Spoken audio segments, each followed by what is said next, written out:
One special memory I have of Dadi Prakashmani was from 1986, when I was visiting Mount Abu for the third time and I was 25 years old. I had a very funny ticket, and that ticket created a lot of problems along the way.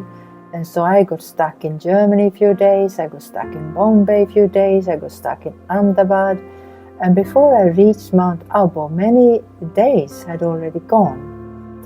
And another problem was that my return ticket had been changed by the airline. And they said you can only go back in after a month. And if that would actually put my job at risk. And so I explained this to sisters from London when I arrived in Mount Abu. And they said, okay, we will do all what we can to help you get a new ticket, but it also means that you will have to accept, meaning a new return ticket. That means that you will have to accept whatever date we get. So be ready to return on a very short notice. And I accepted that because I understood the situation, and also it's like you accept the rules of the game. And next morning I was meeting Dadi Prakashmani together with another group of newcomers, means the new arrivals. She would always meet us in the morning, and she asked us, when are you going back, each one of us, when is your return? She used to do that in those days. And so, of course, I didn't know when I was going back. I didn't have a clue. But for some reason, I said, I don't know where it came from, but I said, I'm returning in 5 days. And she was very surprised, of course, because we used to be allowed to stay for a month in those days. And she said, oh, in 5 days? And I said yes. But we never went into any details. She didn't ask me, any details.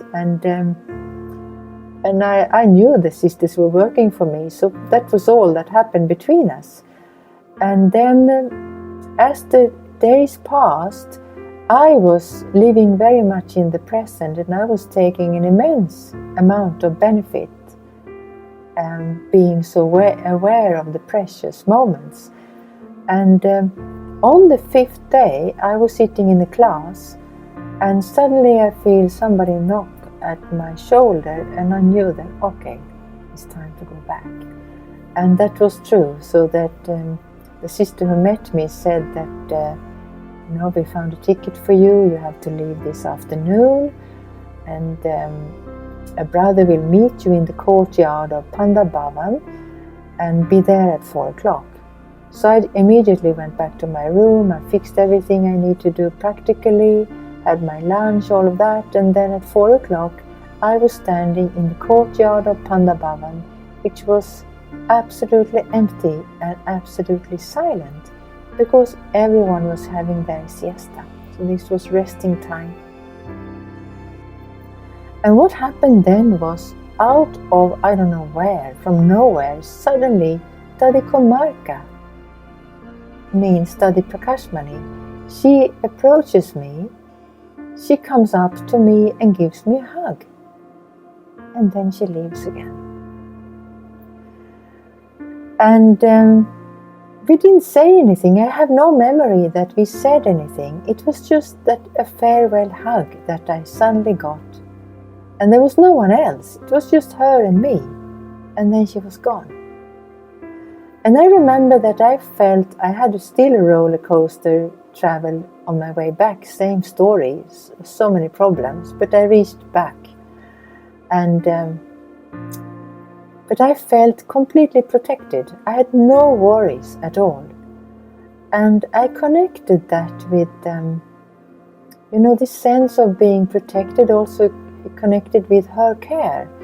But the care she showed me was not in a lot of words or investigations or questions about what had happened to me or, checking me out, nothing. But she must have been informed, because she turned up at 4 o'clock in her own person, and she has immense responsibilities. I mean, she had at that time immense responsibility of a big organization, and who was I? Just one of many students. So she was showing her personal interest, but not in a lot of words. And for me, what I learned from that, and which I've seen in her a lot, was that she was very much aware of what was going on around her, but there was never an air of concern or worry. Never. She was always very light.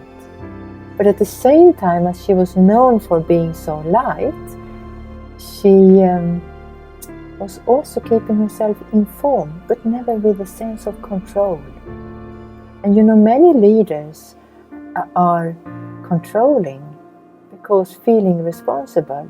She felt responsible, but not responsible, because she was giving that responsibility up. She was giving that to a higher source, not to herself. So being an instrument in that way, she was a perfect example. And I felt that was a story that was worth sharing today.